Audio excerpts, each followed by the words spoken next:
I know the type of pedigree of student that we're going to receive from the U of H Law School. I went there myself. I'm a big believer in U of H Law School, and we're always looking for talent. And you never know where that talent's going to be discovered. So we're here to discover the next big thing.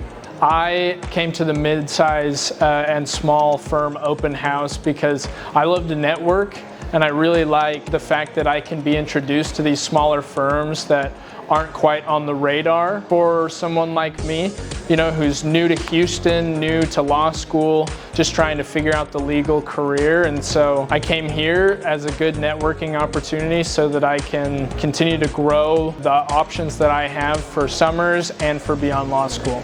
So I'm here today because I want to meet some fresh faces and those students that are passionate about starting their career with us as an intern. We're looking for law clerks. We're also looking for graduates. We get a lot of seasoned attorneys and they're great, but we like to bring someone in fresh, help them really integrate into the law and practice with us. I am looking for the potential of summer employment currently at a firm that would give me great hands-on experience and allow me to work closely with partners in practice areas that I'm interested in.